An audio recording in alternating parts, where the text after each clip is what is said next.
I want to begin with a banker, not because I have anything against bankers. I have known many excellent ones. I simply want to begin there because respectable people often make the same mistake in every monetary crisis, and the respectable banker is usually one of the cleanest examples of it.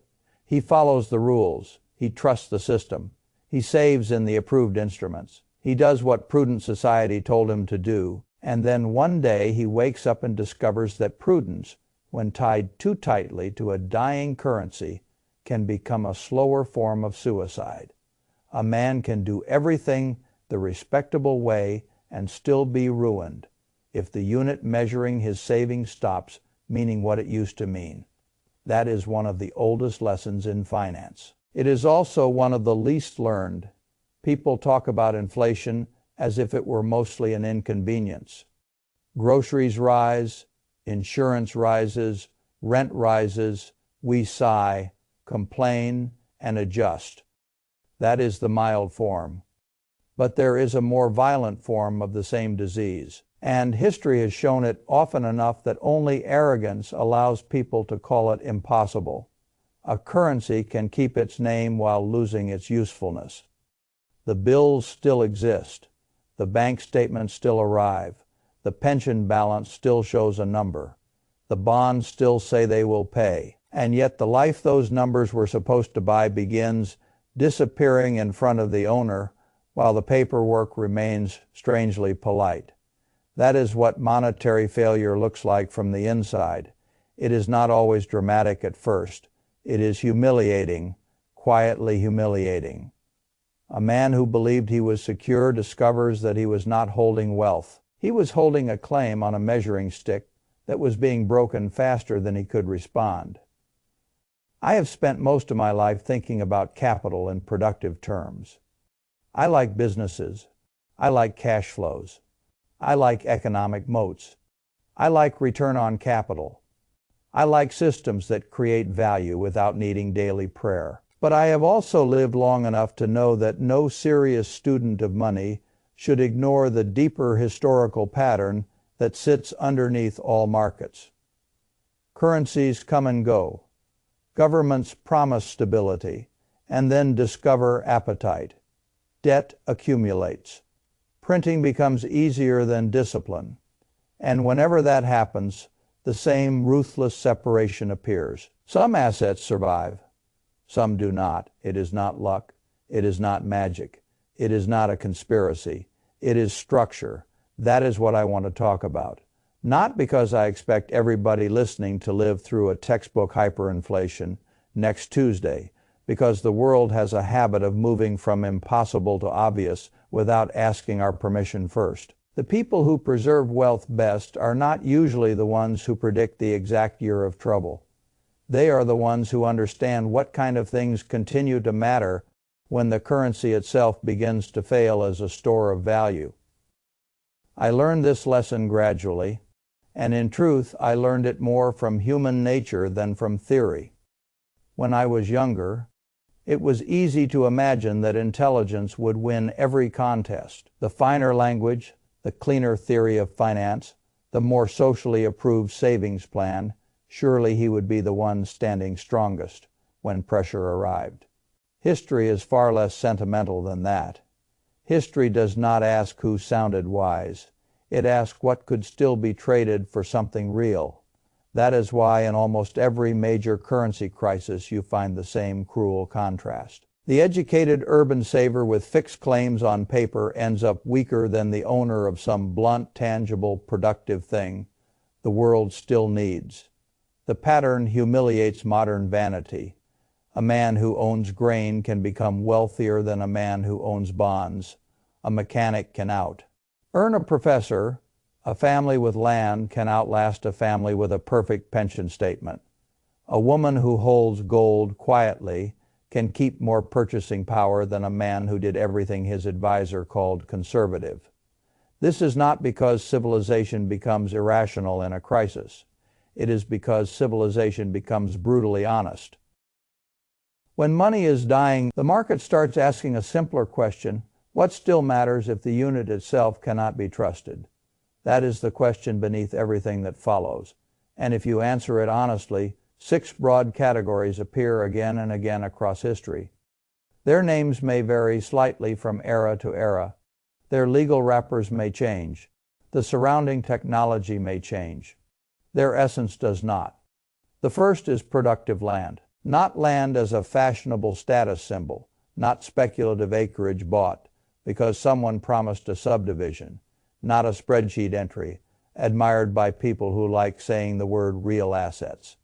I mean land that produces something society cannot stop wanting. Food, water access, timber, livestock, minerals, energy rights, anything rooted in actual necessity. Whenever money breaks, the first false comfort to die is abstraction. Fancy paper claims can fall apart quickly because the system supporting them is the same system under strain. Productive land stands outside that in a very important sense. It does not ask a central bank for permission to grow wheat. It does not ask a finance minister for permission to hold sunlight, topsoil, or water. It exists prior to the currency that matters. The great mistake people make when thinking about land is that they picture a portfolio allocation. They think of it like a stock category. Land is not chiefly a category in a crisis. It is a source. It sits at the front of the human chain of need. When prices move wildly and trust in money weakens, the owner of a productive source does not have to argue about value. Value arrives at his gate. I am not romantic about farming. It is hard work. It is weather, maintenance, cost discipline, biological uncertainty, capital intensity, politics, and sweat. But difficulty is not the same thing as weakness. In fact, some of the most resilient assets in human history look dull and physically demanding right up until currencies start misbehaving. Then they look magnificent. In times of monetary stress, the world stops admiring what merely looked financially clean. It starts rewarding what still feeds people. A bushel of wheat does not become worthless because the Treasury made a bad decision. A cow does not care what phrase the central bank used in its last press release. A well does not lose reality because a bond market panicked. That is why productive land has survived every era of monetary foolishness I have ever studied. It continues sitting on the right side of the basic human equation. People can postpone travel. They can delay luxuries. They can stop buying many things. They cannot stop eating. That is the core advantage. It is one of the reasons I have always respected farmland more than many people with more elegant language do. Farmland is not exciting. Good. Excitement is not a requirement for greatness. Productive necessity is better than excitement. It needs less applause and lasts longer. The second asset that keeps reappearing across monetary wreckage is gold. Now, whenever I say gold, half the room hears discipline, and the other half hears superstition. That is unfortunate, because the serious case for gold has nothing to do with hysteria. It has to do with history, scarcity, and the strange but durable habits of human beings. Gold does not make the same promise as a wonderful business. It does not innovate. It does not hire talented managers. It does not delight customers. It does not earn higher margins because of better operations. I know all of that. I have said versions of it for years. If you ask me what I would rather own through a stable, productive, law-abiding century, I will still say great businesses. But stability is not the same thing as always. When a currency begins losing legitimacy, a society needs some way to preserve value outside the promises of the government that is weakening its own unit. The need becomes immediate, not theoretical. People do not have the luxury of waiting for a seminar on monetary history. They reach for whatever has survived this problem before. Again and again, they reach for gold, not because gold is mystical, because gold solves a very practical problem. It is recognizable, it is scarce, it is portable enough to matter, it is divisible enough to circulate, it is difficult for a government to create at will, and most important of all, It does not depend on the liability of somebody else in quite the same way paper assets do. That final point is crucial. A bank deposit is someone else's liability. A bond is someone else's promise. A pension is someone else's future obligation. Gold simply is. That difference does not matter as much in ordinary times, which is why sensible people can spend long stretches ignoring it. But when extraordinary times arrive, the difference becomes the whole story. I have studied enough monetary history to know that societies do not invent entirely new instincts under stress. They revert, they go backward into the drawer of things that worked before. Gold survives because it keeps getting selected in exactly that moment. Not by theorists, by frightened people who suddenly care more about permanence than yield. That is why gold tends to disappoint during long stretches of confidence and then becomes shockingly relevant when confidence finally breaks. It is not built to charm the crowd every year. It is built to remain accepted after other forms of trust have been damaged. People who do not understand this make a category error. They judge gold only by the standards of productive compounding and conclude it is useless. That is like judging insurance only by how often you are glad to pay the premium. Gold's great virtue is not that it enriches you in the most prosperous conditions. Its great virtue is that it can keep you liquid and solvent in the conditions that destroy paper savers. That is a different job. A very important one. And once you understand that, you stop asking the wrong question. You stop asking whether gold is better than a great business in normal times. You start asking what belongs in a structure meant to survive monetary stress without total dependence on governments. That is a much better question. The third category is businesses with pricing power. This is where I come back to my natural home, because this is where the language of great enterprises and the language of crisis survival begin to overlap beautifully. Not every business survives a currency failure. Many do not. A weak business in a weak currency simply gets hit from both sides. Costs rise, customers weaken. Financing gets dearer or disappears. Long-term contracts become traps. Fixed prices become punishment. Debt becomes a vice. The business bleeds. But some businesses do something very different. They reprice reality fast enough to stay alive and sometimes even emerge stronger. That is pricing power. People use that phrase too casually. They think it means a brand is popular, or a company is large, or customers complain but still buy. That is only part of it.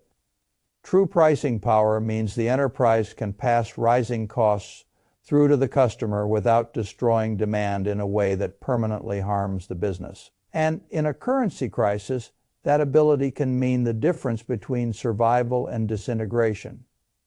Think about the kinds of things people cannot stop buying. Basic food inputs, energy, medicine, certain utilities, certain trusted staples, some forms of distribution, some forms of communication, some forms of industrial necessity. Luxury may collapse. Vanity may postpone. But essential flows keep moving. A company sitting in one of those channels with real brand trust, real necessity, or real structural position has a weapon that the ordinary saver does not. It can adjust. That is what matters. A savings account cannot adjust. A fixed pension check cannot adjust fast enough. A bond coupon cannot adjust if the currency is being destroyed. A business with pricing power can. That is why I have always loved enterprises with moats. A moat is not just about defending margins in pleasant times. A moat is about retaining control under pressure. A business that owns the mind of the customer, or the infrastructure between supplier and buyer, or the essential service that cannot easily be deferred, possesses a kind of crisis resilience that fixed claims do not. This is where many people get confused. They say, surely stocks are dangerous in inflationary collapse. Yes, many are. Most are not all equal.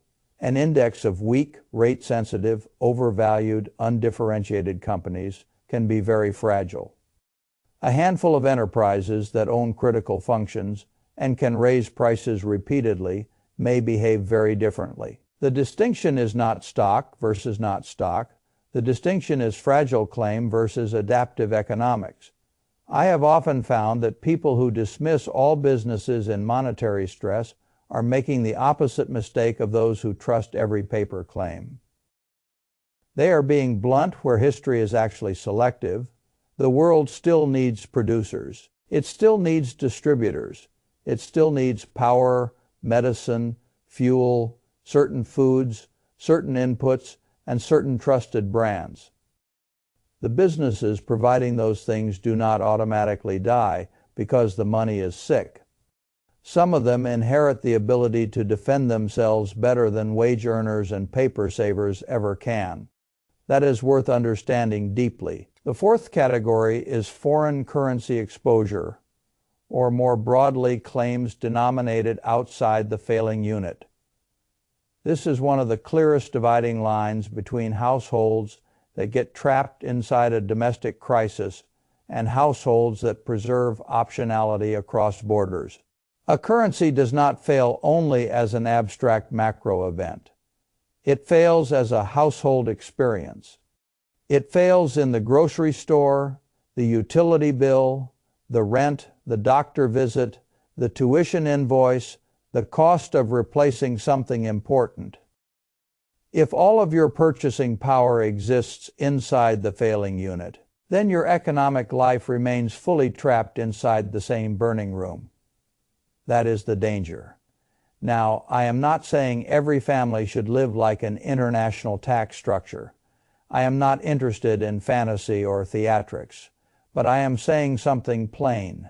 If every significant claim you own is denominated in one currency, one jurisdiction, one local banking system, and one local policy regime, your risk is more concentrated than most people realize. This is where foreign assets matter, foreign currency cash equivalents, foreign sovereign exposure in stable jurisdictions where appropriate, foreign bank relationships where lawful and sensible international brokerage holdings, global businesses earning outside the failing unit. The labels can vary. The essence is the same.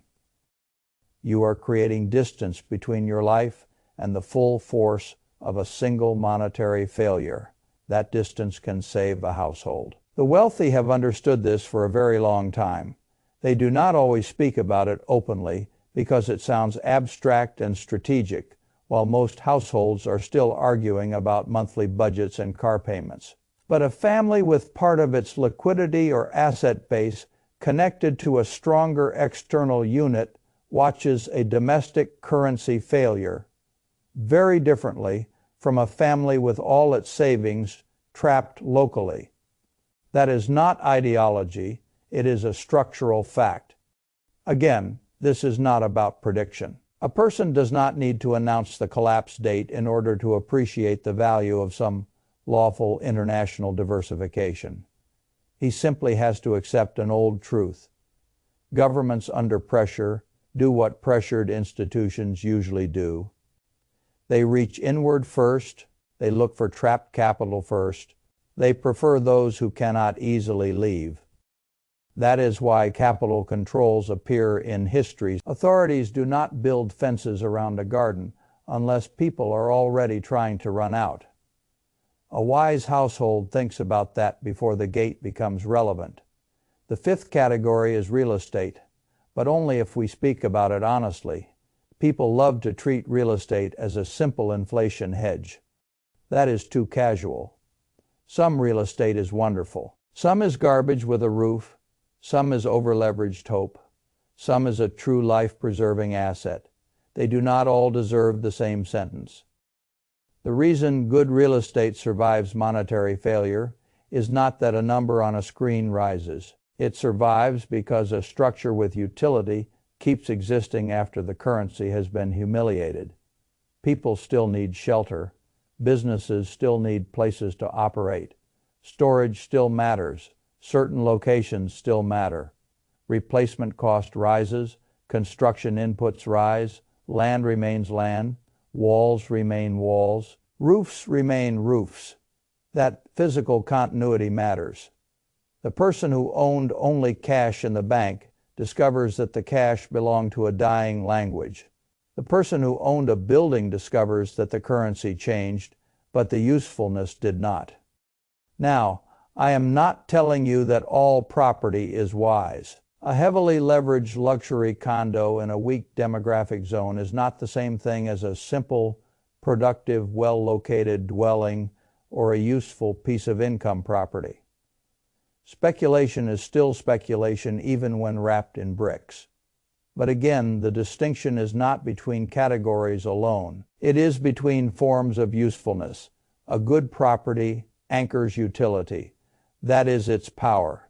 Even if rents distort, even if the policy environment changes, even if the market becomes confused, a solid structure in the right place remains more real than the statement balance of a bank account, denominated in a failing unit. I have seen too many people admire financial assets because they look modern and dismiss real property because it looks obvious.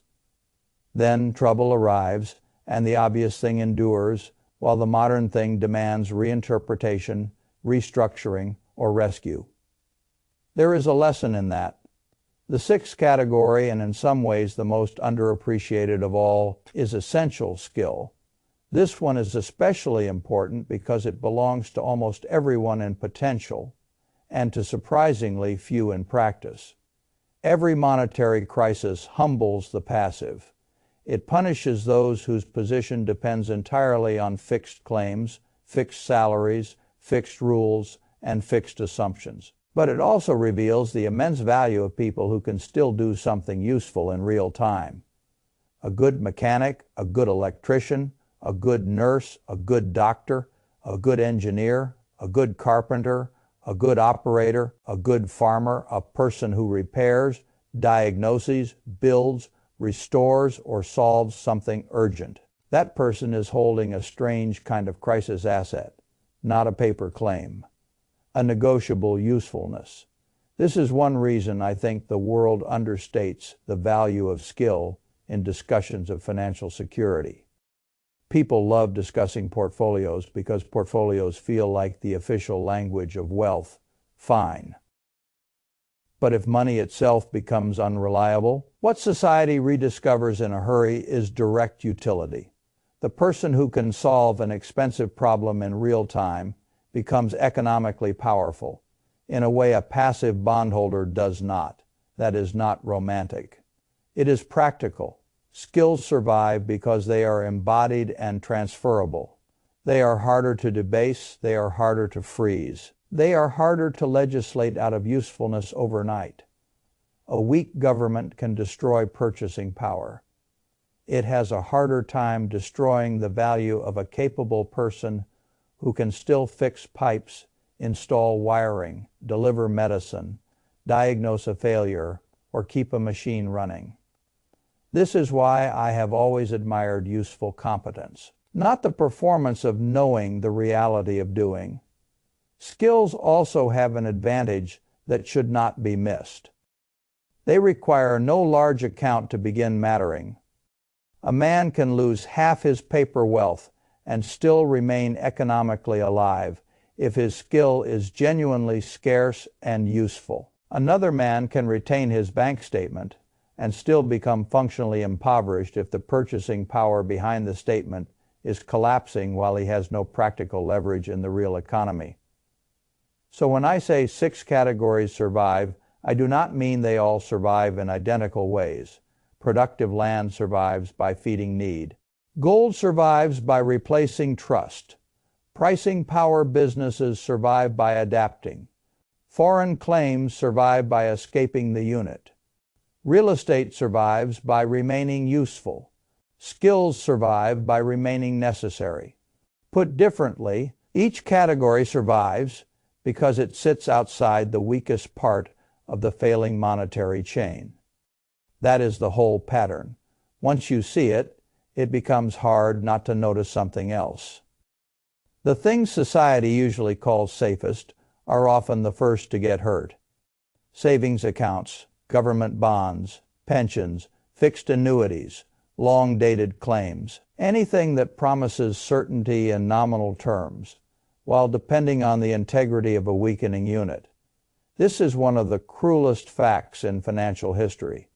The prudent middle often suffers before the vulgar rich and the physically useful poor. The banker with a pension and the bond certificate is ruined faster than the farmer with sacks of grain, the landlord with real property, or the tradesman who can still command payment each week. Why? Because the banker trusted the measuring stick, the others trusted use. This is why I say crises are clarifying. They strip away the illusion that money itself is the thing. Money is a tool. When the tool weakens, the world asks what lies beneath it. The answer is almost never paper. Now, none of this should be used as an excuse for theatrical fear. I am not recommending that everybody stop living and turn life into a bunker. I dislike dramatic false certainty as much as I dislike financial laziness. The point is not to predict the next crisis in headline terms. The point is to avoid building a household balance sheet that assumes monetary normality is guaranteed forever. That is a very different standard.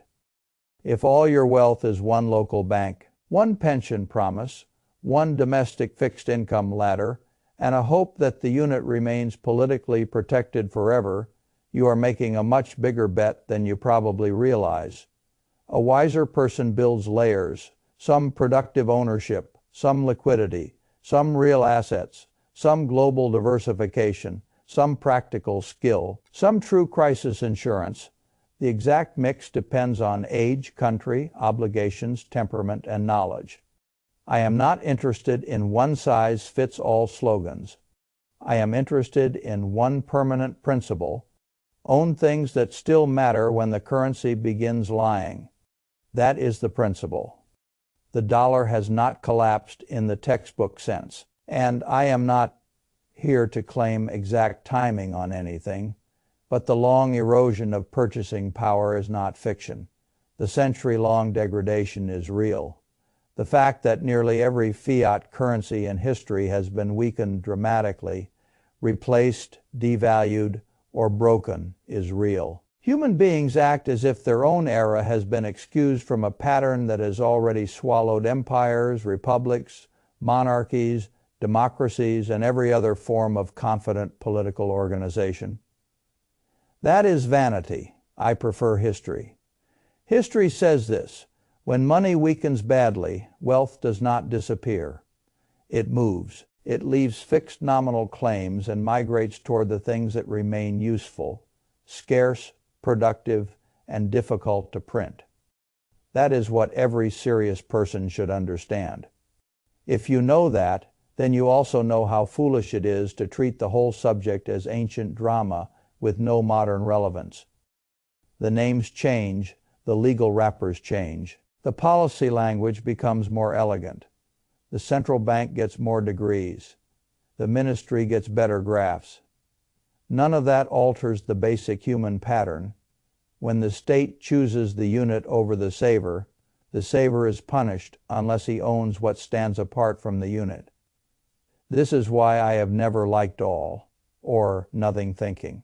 A family does not need to reject modern finance, but it should stop worshiping it.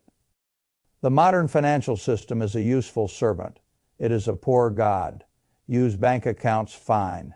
Use retirement accounts, fine. Own good businesses, excellent. But never assume the paper layer is the whole of reality. Build some portion of life around the categories that have already proved across centuries of humiliation that they can survive without needing a government to remain wise forever. I want to make one final point because it matters greatly. The right response to this history is not paranoia. It is sobriety. A sober person does not panic. He prepares. He does not run around predicting tomorrow's catastrophe. He simply refuses to build his entire life on the assumption that paper promises and fiat stability are immune from history. That is sanity. In the end, the best defense is not one perfect asset. It is understanding the difference between claims and control, between yield and durability, between nominal safety and real usefulness. The people who get through monetary storms best are not always the smartest in the narrow academic sense. They are often the people who kept at least part of their life rooted in things that still matter after the words on the currency begin to lose their force. That is the lesson. Not from one country, not from one century, from all of them. The world keeps trying to teach it. Most people keep refusing to learn it until the lesson. I would rather you learn it early. I would rather you understand that a respectable statement is not the same thing as preserved purchasing power, that a pension is not the same thing as control, that a bond is not the same thing as resilience, and that the humble things, land, gold, useful business economics, outside claims, real structures, and practical skill, often end up carrying families through the sort of years that destroy more elegant plans. That is not ancient superstition. It is the oldest arithmetic in money. And it works because human need does not disappear just because the currency does. The name on the bill can change, the color of the paper can change, the number of zeros can change, the rules can change, the central banker can change, the speech can change. People still need to eat, they still need fuel, they still need shelter, they still need medicine, they still need useful hands, they still need a trusted store of value once official trust breaks. That is where the survivors live. Own enough of that world, and you improve your odds greatly. Ignore it entirely, and you are making a much larger bet on the stability of paper than history would ever justify,